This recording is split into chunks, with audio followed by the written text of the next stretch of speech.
Oh, weird.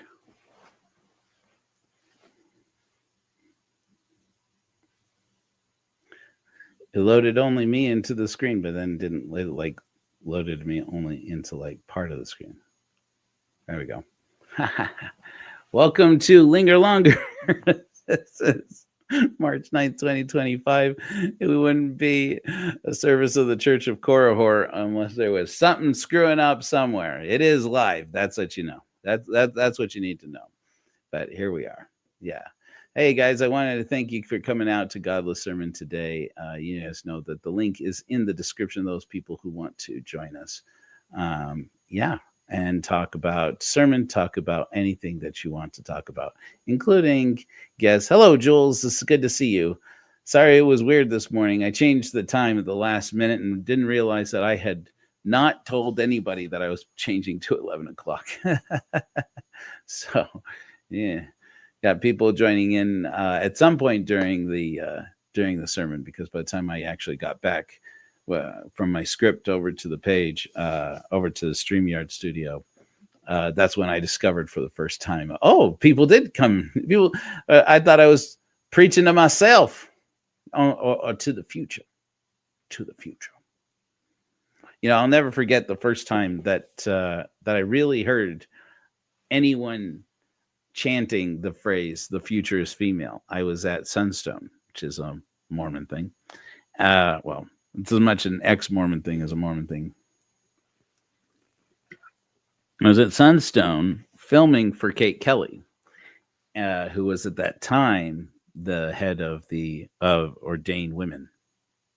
And I mean, I know Kate Kelly. I can't say that we're friends, but I know her. I have met her more than once, and had conversations with her. And I tell you, she really impressed me. I mean, she really impressed me. Nowadays, you know, she has her beef with certain men in the in the ex-Mormon movement. I haven't talked to her in a long time, but you know, it doesn't change my respect for her. So that's my feelings on it. But she led this chant at Sunstone where she had all of us chanting, "The future is female," and it was uncomfortable. You look around. Cool, Lisa. Good for you. And you look and you look around the room. It was pretty clear not everybody was comfortable. I'm like, and you know, it's this moment of being able to look at and say, well, all lives matter, you know. And it's like you could do that, but it's not the point. You're missing the point, right? And so after that, I remember there was like a fallout in the ex-Mormon community of people saying, did she have to do that? I mean, does it have to be like this is our space to talk about what we don't like about the church. Does it have to be like this feminism rally? And it was, and I remember thinking, I mean, is feminism political? Because I don't see feminism as political. I mean, if you're not talking about it here, where are we talking about it? And I started looking into this, and I'm like, huh, did Kate Kelly coin this term? And that's one part of how I learned that I am a fantastically miserable feminist. Future is female is something women have been saying for a long time before Kate Kelly. And I was like, oh, I am bad at this. I am bad at feminism. I should learn more. I should learn more about feminism, about the history of feminism, and about who's leading it, you know, and who are going to be the voices shaping the future of feminism. You know, everybody has to learn what they don't know at some point. You don't know it until you know it. And that was a wake-up call for me. I said, you know, maybe I need to spend more time thinking about this and learning how to shut up and listen to women. And so I started listening more and learning more about listening. It seems like a weird thing to say. I'm learning about listening. Um, but it is something I think most people could really use. So I I've been having a blast with it, you know, not just listening to more to women in my own circle, but listening to women in general. Um, like I'll oftentimes, if there's a subject out there on YouTube, because I like to listen to a lot of YouTube, listen to YouTube while I work. If there's a woman presenting it and there's a man, if you have like a talk by a woman or you have a talk by a man, I listen to the one by the woman first, just because I say, look, I want my first, if wherever possible, I want my first exposure to this topic to be from the perspective of a woman, because it's more likely to be the thing where I'm going to learn something from perspective that's different from my own. Sometimes that's a good idea. Generally it's a good idea. Sometimes it's effective, sometimes not as much, which is what you would expect, I think. So yeah, I'm really excited about the future of weordainedwomen.org. I think that it's going to absolutely be an opportunity for regular everyday people to be able to get involved in this movement and to be able to make women to inspire women to feel like there is a place for them at shaping the future, not just of our organization and our movement, but overall, right? And it's like I don't know if you guys know this, but like in the world of therapy, ABA therapy, there is a shortage of personnel in not just ABA, but all aspects of autism services. And of course, this is personal to me, of course, because I have autism and I have kids who have autism. But more importantly, it's important. It's important to our whole country, because the more we learn about autism, the more we realize how commonplace being neurodivergent is. The irony is that being neurodivergent may be among the most normal things that that happens in our world.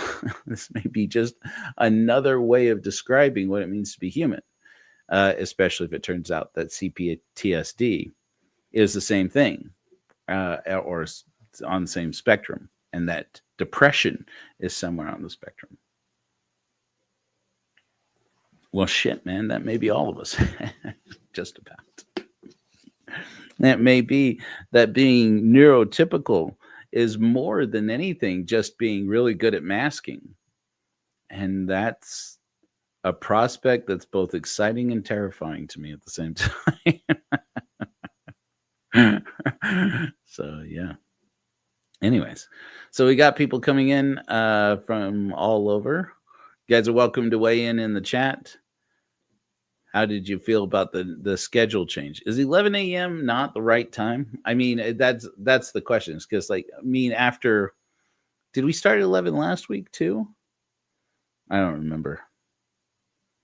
After this short period of time trying this out, I don't think I know yet whether or not by attendance, by the number of people in the chat, whether or not or on the live, whether it's a good time change or not. Okay, cool. Well, there's one. So, Mary, how's the weather out there in Scotland? You guys ready for me to hand over there? Do you guys think, you guys definitely think that we need a branch of the Church of Corahor in Scotland, right? I mean, I know I do. I knew that before we started the Church of Corahor. I need to go to Scotland. Okay, cool. Yeah, it was. Oh, okay. Cool.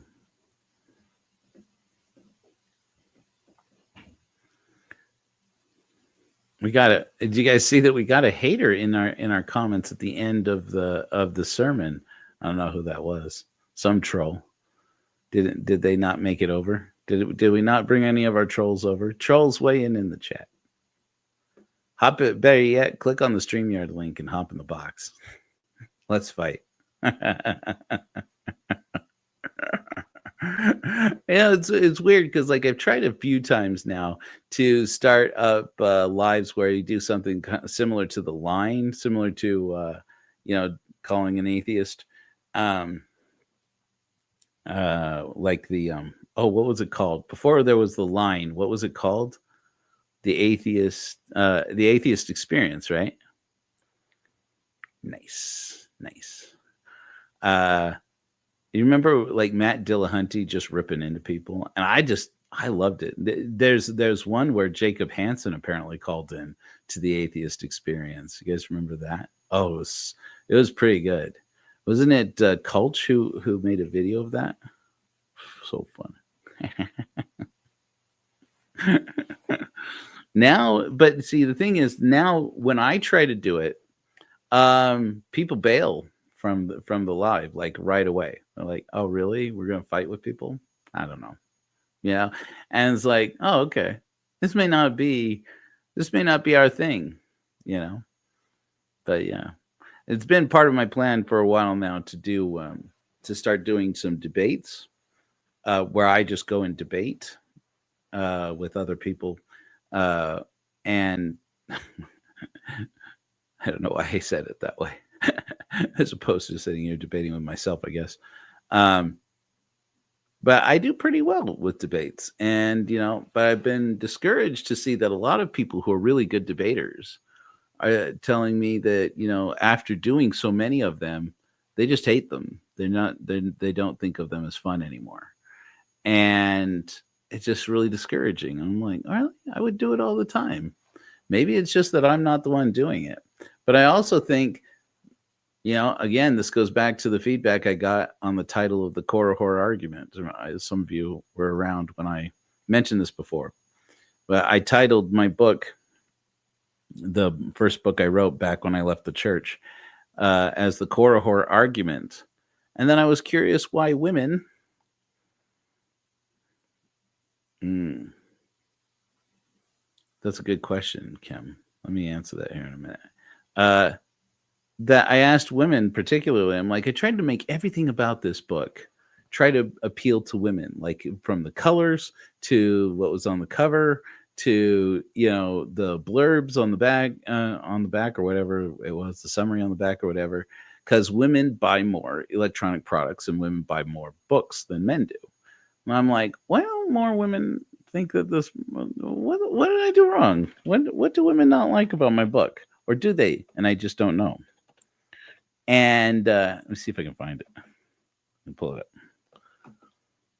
And the thing that I learned, and that the more I talk to women about this since then, has been interesting. Let's see if I can share this to the screen. Share screen. Okay, this is the page on Amazon. Okay, the main thing that I hear from people, from women particularly, is that they don't like this word right here, argument. That's the thing that turns them off. And I had a conversation with a woman. I was just like, it's one of these moments where I'm like, Joe, listen, don't give input, don't give feedback, get feedback, get input. Okay, okay. So that's it. That one word turns you off enough to decide you don't want to buy it. And they go and they said, yeah, I don't want to get into an argument. I'm like, you don't get into an argument. It's a philosophical argument. I tried to explain myself. I'm like, I'm literally full on mansplaining right now. Okay. The point wasn't for me to defend it or explain it. The point was to find out what turned women off of it. And I got my answer. It's like when you get an answer, take it. It's like, okay, cool beans, cool beans. So I thought about renaming it, and I thought about redesigning it, and I thought about all kinds of ways to change my story, change the story of the core horror argument, and realized I just don't want to. And I said, you know what? Let's learn our lessons and just do better, and just go forward. Don't go back. don't go back and change it. It is its thing. It has its place. People who are interested in it will take an interest in it. Next time, start with a better premise in mind. And that's when I decided that the next time I would write a book, instead of writing about myself and about my struggles as a man in the church, which really wasn't the premise of the book, but it was true. All my experiences are the experience of a man. And so, and I said, instead of writing about me, instead of writing about what I believe or what I think or what I have learned, I'm going to write about what other people need to hear and what I think other people need to hear and what other people need to experience, and focus more on the reader. And so that's when I just came up with this idea that, if I was going to inspire people with beautiful stories that really move me, I would do it more from the angle of art and why art is inspiring to me, and to include in those stories the stories of women, particularly women like Frida Kahlo and Georgia O'Keeffe, and to start to really listen to and understand better the influence of women in these stories and their experiences and how they are different from anything I would have known just looking at myself and looking at my world from a position of privilege. And let me tell you, when I started this project, I thought I knew. I have learned so much. But I'm excited. One of the things that we're going to be doing here in the near future is to put several videos up. Let me go ahead and stop sharing this. To put several videos up. Hey, Maven, it's good to see you. Great to see you. Okay. Okay. Very good. Good to know. Maybe we'll look at it for next time. All right. But the what was I saying? Oh, I forget already. Never mind. Was it talking about all my prophets paint? I must have been. So it's like all I ever think about anymore. No, it's not. That's not true. But it's a lot of what I think about.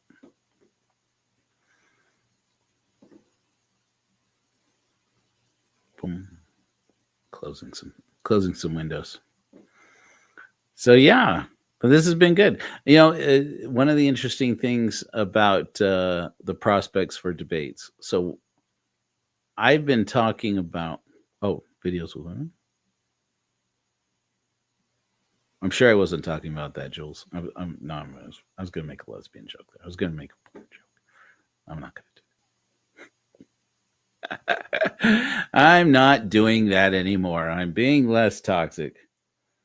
It's been a journey since I started taking more of a role in being a public face, that I'm realizing I have to be more responsible with my words.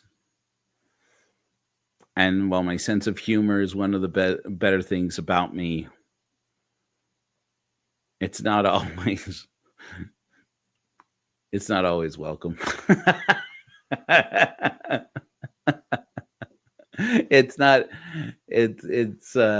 Yeah. I can be a little bit undisciplined in the way I use my words. Can I say that?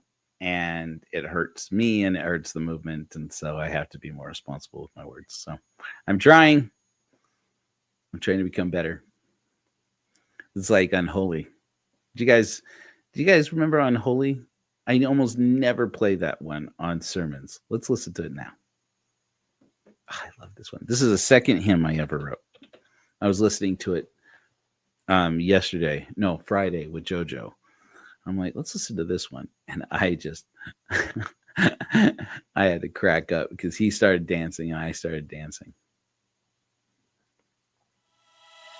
Unholy, I am unholy, full of unvirtuous, rambunctious, and perverted thoughts. Unholy, I am unholy, I am a rebellious asshole. I should be locked up on the spot.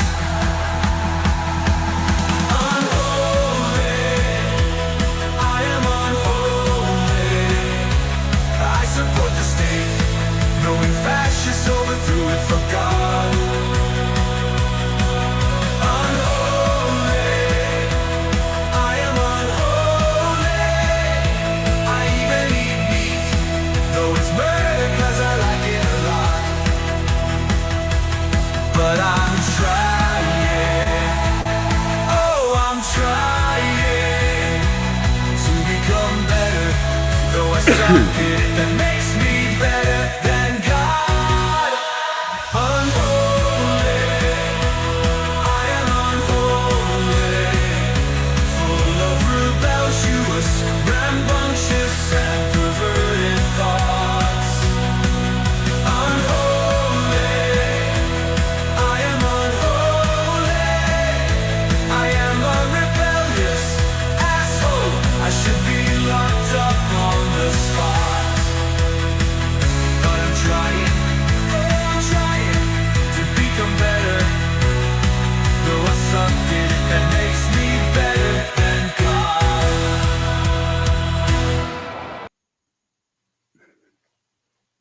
You just get a crack out of that, man. That's so fun. Anyways, yes, thank you, Jules. We're going to be adding videos into the weordainwomen.org. I've asked Jules to make one. I've got one from my sister, my dear flesh and blood and chosen family sister, Nikki. And we're getting one made for us by Jenny Gage. Just quick little videos, just so that women will be able to go to the website and see women and hear from women, rather than just another video from this dude. Because again, it's about passing the mic. It's about putting women in a position where they can make a difference, where they can change things. And you give women an opportunity, they rise to it. I've seen it again and again. And there are a lot of women out there who are hungry for a chance to be a part of something. Not all of them want to preach sermons, and that's great, because we need women to explore space. Maybe I can get this. Maybe I can get this opened up. Let me show you guys some things. I think you guys will get a crack out of this. What did I done wrong about this? Maybe I didn't save it. Okay, so I did a series of AI generated images during one of my, I call them dreaming sessions. And sometimes I'll just go online and I'll pull up Leonardo AI and I'll just put into it, imagine for me what this would look like. And then when it gets close, I pick them like, let's explore this, go with this one. And one of the new features on Leonardo AI is that you can do a flow state where it gives you a whole bunch of possible images, and you click on one and say more like this, and it shows you more like that. Maybe I will pull it up. Let me just show you how this process goes, because I think this is so cool and people get like a lot out of this. The more the more AI tools I use, is the more impressed I am with Leonardo. Whoever's running that, they're doing a good job. Let me see here. Share screen. Leonardo AI. Okay, here we go. Guys, let me know if you don't see Leonardo AI up there on the screen. It's appearing there for me. But this is called Flow State, okay? And it's really, really cool. I was gonna pull up these images. I don't know why I can't find them now, but I type something in. I usually start with a 1-to-1 prompt here. And this is one of the things I'll do. A mountain scene with an observatory, space observatory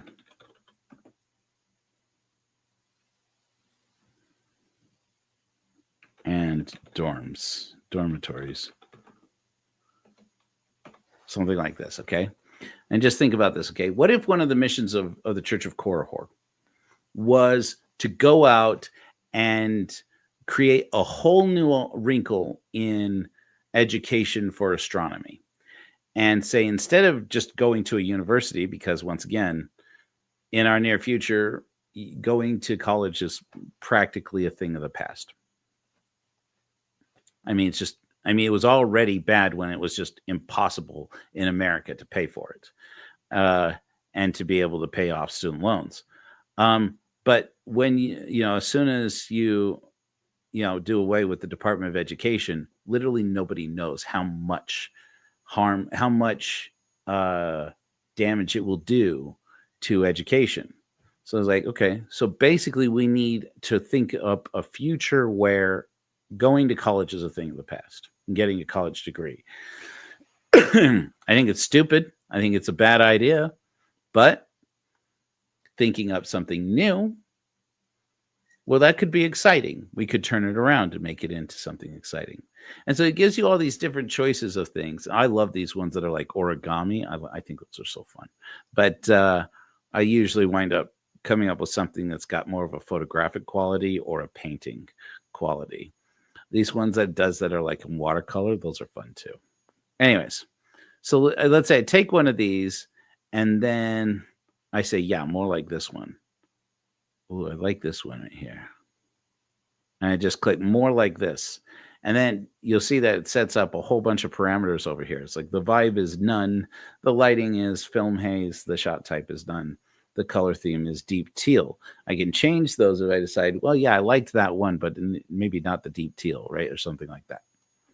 And then it gives you a whole bunch of new ideas. And it's like just being able to look at the pictures of it makes you just go, wow, that'd be so freaking cool, right? Let's see here.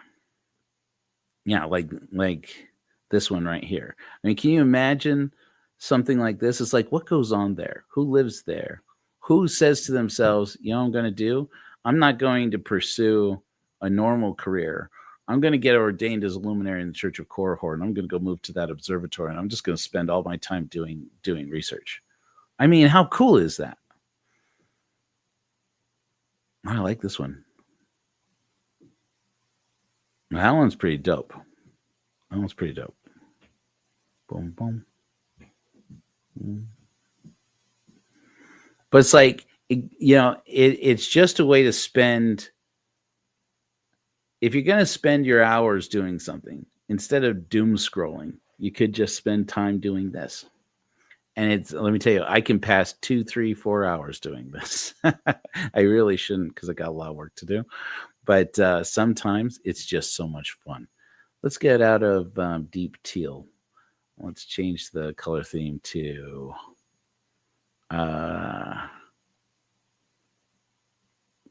infrared. That could be fun. Let's do autumn. Generate again.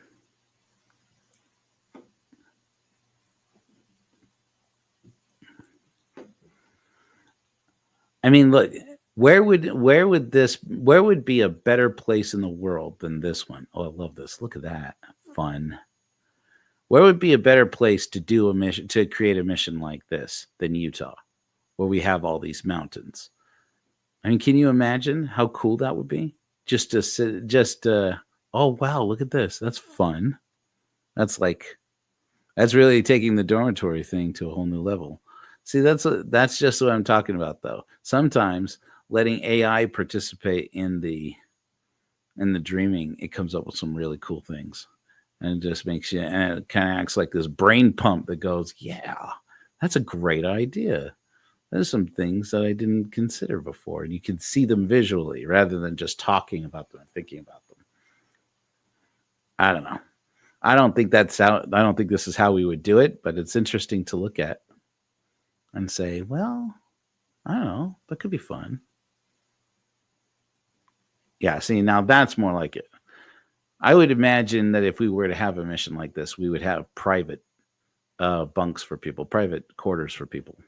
Let's be like, joining Starfleet, and you get your own cabin and you get your own space, and you don't have to worry about paying rent. You don't have to worry about making bills. You don't have to worry about any of that stuff if you don't want to. You can just spend your time doing work. Do the work that you enjoy doing. What is it? What is the thing that we need more people doing? I don't know. I think it'd be cool. I think it'd be really cool to have an earthbound Starfleet that's like, this is what we do. We just make changes.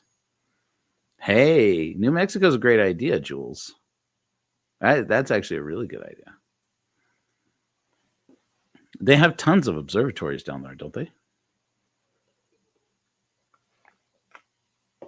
Wide open spaces, high up on the plateau, or on the what do you call it? The raised plains, elevated plains. I don't know. I think it's fun. I think it's a great way to. I think it's a great way to spend an hour or two. So I think it's gonna be good. I think that it's important for us to get representation out there for women in STEM fields and in the arts. I had a great conversation yesterday. One of the first people to contact me from Utah who are interested in the church. Oh, that's right. Yes. That's true, Jules. Oh, that is cool. That is something to think about. What was I saying? I haven't Adderall today. I usually take weekends off if I can. Shoot. Yeah. Anyway, the other thing that I started into is this. So I started going through doing some research into what's needed in terms of personnel for the for ABA therapy and for behavioral analysis and behavioral therapies, and looking at how can we possibly start something new. And I got some good information on it. I started looking into, okay, this is what we could build that would actually make opportunities for people to work in a future where work is going to become harder and harder to find, and make a good living in as behavioral technicians and as behavioral therapists. And I'm like, okay, so this issue about autism is not going to go away. It's going to get bigger. And this issue of, people being replaced and jobs, going away because of automation, that's going to get bigger. That's going to get worse. So it's like, okay, we need a connection. The need right there is a connection of a port from, hey, I know this was your career, what you thought you were going to do for life. I'm very, very sorry that's not going to work out for you after all. It wasn't our choosing. It wasn't my choosing anyway. But hey, there's an opportunity here. You can spend your life and your hours doing something that really benefits people, and that change is maybe to work as a behavioral technician and provide services for people with autism. And I said, okay, so what's the problem here? I looked into it and I saw that probably the biggest reason why that doesn't happen more is because of a lack of funding, and the fact that getting trained as a behavioral technician and getting certified in it is so expensive, while at the same time pays so little. And so I said, well, okay, so the choices here are either to make it so that people have more opportunity, that there's some kind of policy that invests in making sure that people who work as in the behavioral health industry make more money, have opportunities to make more money, or to make the education cheaper, or ideally both. So I thought, well, what if the Church of Horror could get the money together? Oh, I'm sorry to hear that, Tessa. Yeah. I hope so. I hope that it's a good thing for him anyway. But yes, I mean, in so many fields out there, there's just no opportunity. There's so few opportunities left, and we have to. We can just take it. That's the thing is that we could just take it and say, well, that's what happens to us. I guess we lay down and die, or we have to create new opportunities, and we have to say, this isn't the future we wanted. This isn't the world that we had planned on, but it's here. Let's build the future that we want. And the reality is that if we wait on gods and governments to do it, it's not going to happen. We have to do it by ourselves. We have to get up and do it ourselves. And so I was looking at this about, how can we raise the funds to do to be able to provide people with behavioral tech and behavioral therapy certifications at either a significantly reduced cost or ideally for free. And I came up with some good ideas. I ran some ideas past ChatGPT. I started doing some research and some reading online and saying, okay, it is feasible, it is plausible to create training centers where we train more people to get into a career in the behavioral health industry. But then this Department of Education thing happened, Linda McMahon. And this is after all of the cuts to other services that support families with children with autism and people with autism. And it's looking like these cuts are going to keep on coming. It's very plausible that in the future they're going to probably start stealing money out of disability, out of SSDI. And I mean, as far as I know, there's no announcement that that's going to happen. But the way things are going right now, it's looking like that's going to happen. And it's like, what do we do in a future where people can't rely on payments from Social Security? And I'm looking at this, I'm going, this is going to be a bigger project than I thought. The need for this is going to get to be so huge. Can you imagine I don't want to scare anyone or dishearten anyone, but can you imagine a world where pre-verbal autistic children like my JoJo have nowhere to go because their parents aren't rich?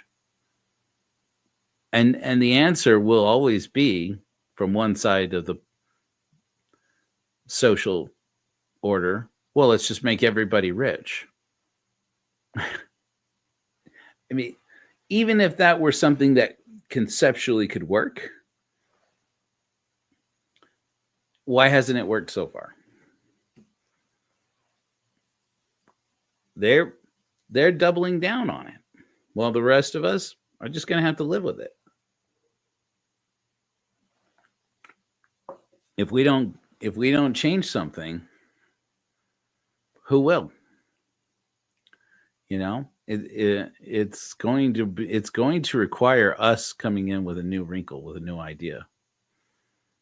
And so that's why one of the things I've been planning to do for a while, I've been fielding out there interviewees for Church for Atheists to start having podcasts where we start talking about, okay, what would a church organization that provides not only the training for behavioral health services, but also provides the services. What does that look like? Does a model for that already exist? And I could spend my time researching it, just me looking into it, but that's just me thinking by myself in a room. That's not going to be good enough. It's not going to be good enough to go fast enough. There are grants out there from private foundations, from private institutions that could help us to get these things going. We don't have to have had the money to start. All we need is the attention. We need the eyeballs on that. We want to do this. We want to make it happen. And we're going to make mistakes. We want to make those mistakes. We want to get out here and start making these mistakes as quickly as possible, so that we can fail faster into a program where we're actually doing something about this. And that's going to take courage and tenacity. That's going to take innovation, as I've said before, as you guys remember. And to make that happen, I think the key is to start with conversations, and not just conversations between a conversation between two people, but a conversation between those two people and our whole audience, which is growing every day. And so I'm looking at this and I'm thinking, okay, what if the Church of Korihor going into the future is going to have, 1,000, 2,000, 5,000 followers on YouTube? What do we want those people to see coming up in their algorithm as they watch our stuff? I definitely want them to see more of, hey, what would the future look like where we come in and take the reins on astronomy? How many religious institutions are there committed to advancing our understanding of the cosmos, of astronomy? They exist, but there aren't nearly enough of them. And we could be the ones. There's an opportunity here in education and being able to look at it and say, look, in the future, once upon a time, if you were an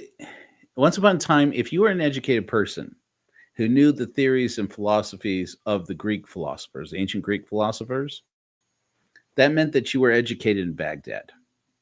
Baghdad was the center of the scientific world for a long time, until this guy named Al-Ghazali came along, the mystic Sufi, who changed education in the Muslim world and began to teach them they needed to shift gears into believing in a kind of Islam that where the sciences were less important than theology, basically. And after that, it's lucky that the rest of the Western world, which had been largely destroying the scientific advancements of the Greek world, of the ancient world, they were, because it was the research and it was the knowledge of pagans. And so, it's lucky that they took up the fallen mantle after Baghdad dropped it.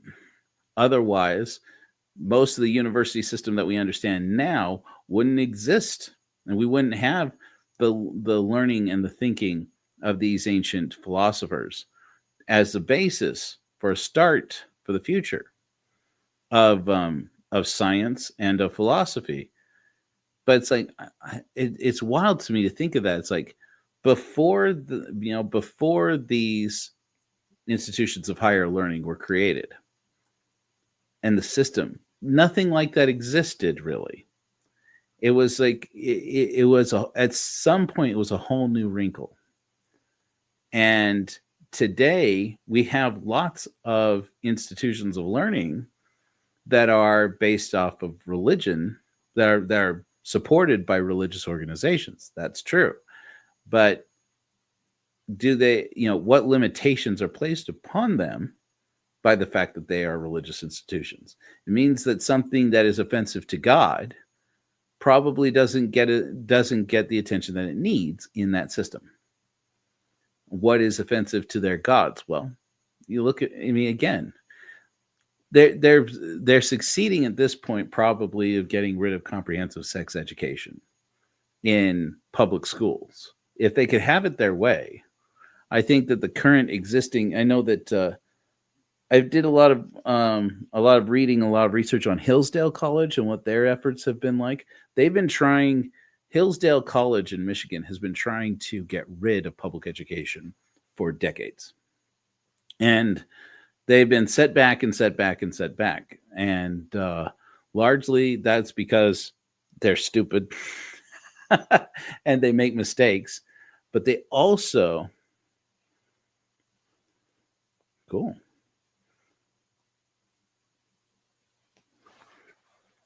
That's cool. I'm into it. That's a great idea, Jules. But these, Hillsdale College, they actually took an active effort, coordinated an active effort to try and get Tennessee's public education system basically taken over by Hillsdale College. And if you look into the history of Hillsdale College and its current leadership, it's terrifying. It's terrifying. These people are Christian nationalists to the max. I did a series of interviews I never released. Well, I did at least one. I'm trying to remember, it's been so long now. Because one of my stories that really took off on TikTok, one of the series that I got a lot of views on, is the story of George and Lisa Roach from Hillsdale, and it was a wild, crazy family story. These conservative thought leaders they're freaky, man. These guys get up to some freaky things. And anyways, but at the end of it, my understanding from people who attended Hillsdale College was basically that it started out as an abolitionist school for abolitionists, and then they did a full 180. And basically, between the 80s and now, it's basically become this school for far right wing conservative ideology, where people who attend the college were basically rich kids who wanted to go to a drinking school. And that was its reputation. It was a school where you go and you get drunk and then you get a degree. And and the faculty were as much a part of it as the students. That was the things that their president, George Roach, who wrote books about conservatism. Really, they were mostly written by his daughter-in-law, Lisa Roach, and who was infatuated with him from the time she was 17 years old. A little primer on that story if you don't know the story of George and Lisa Roach.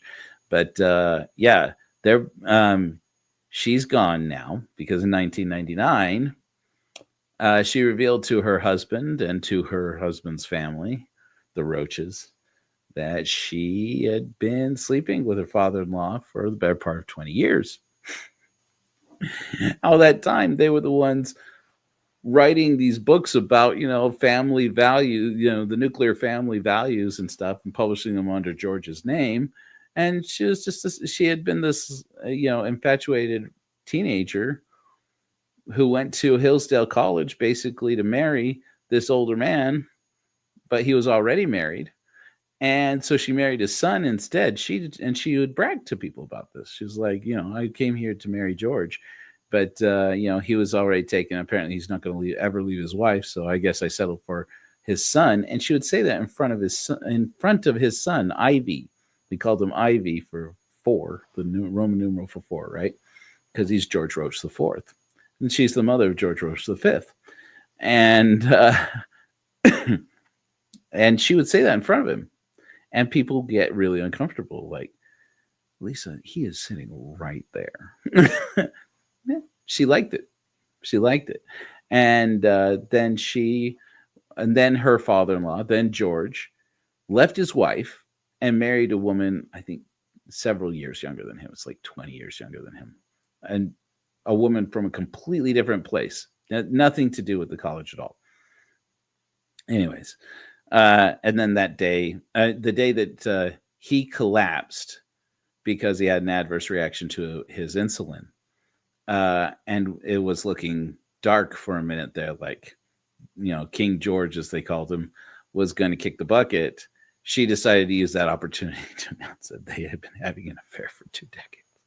And then she had run away for a while after he got married to this other woman, because she was jealous.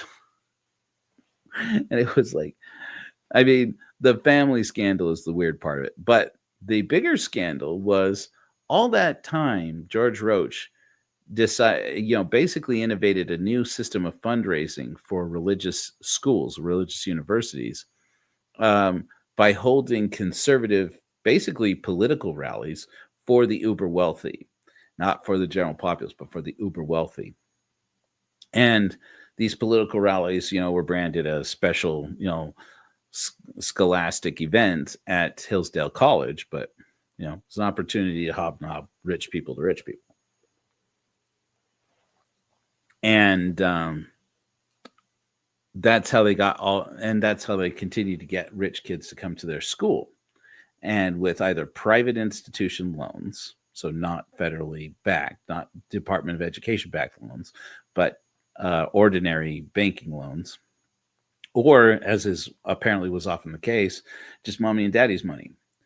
And because they were able to use that model to fundraise, they didn't need any Department of Education backed loans, which would have required them to prove that they were adhering to the Civil Rights Act standards on basically affirmative action.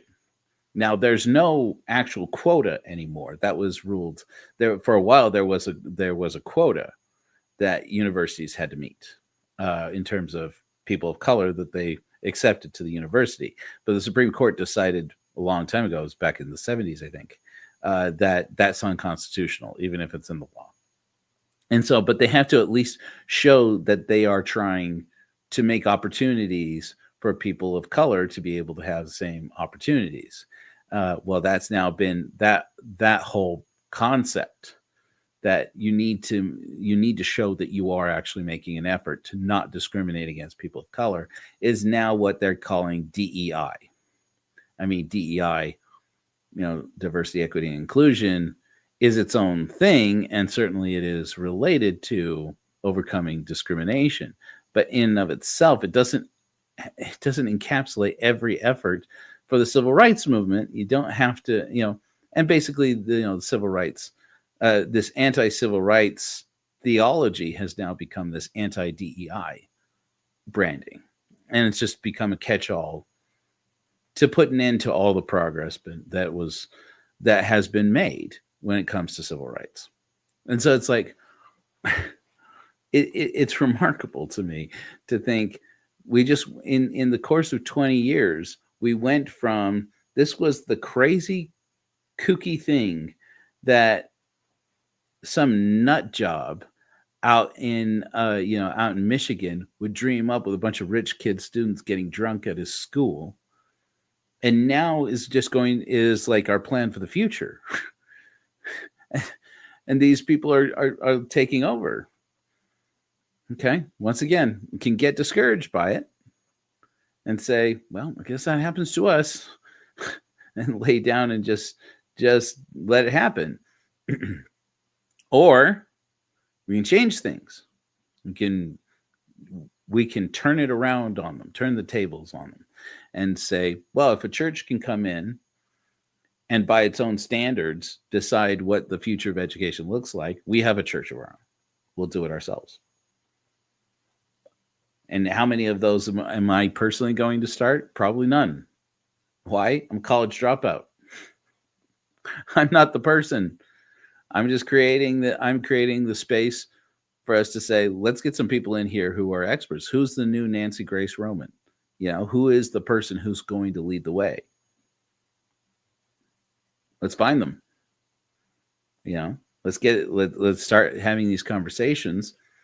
And instead of sitting here and dreaming it all up ourselves and coming up with a plan by ourselves, let's find the voices that are going to shape the future of it. That to me is what the leadership is. That's what true leadership really means. Let's find the right people. Let's make opportunities for the right people. Then let's go out and find them.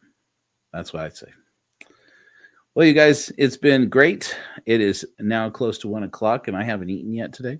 So I'm going to go get some food in me. I really do appreciate you guys lingering with me. And I really did miss you guys. I feel like we don't get enough chances to interact. So, let's hope that this next week things will go a little more smoothly work-wise for me. It's been a little bit of an intense work week for me. So, but I hope to be able to go live at least twice next week. We'll see how things go. So I want to tell you guys that I miss you. I hope that you're doing well. It's looking like in Utah, I may be getting some congregation together, and I'm very excited about that. So I'll be giving you more information about that as it comes up. It's good to see you, Tessa. Good to see you, Jules. Good to see you, Lisa. Maven. when you see this in the future, I'm guessing that you're at work or something, or that you're doing Mormon stories or something. But it's great talking to you guys. I hope that you have a great week. Okay. Flash bright for me.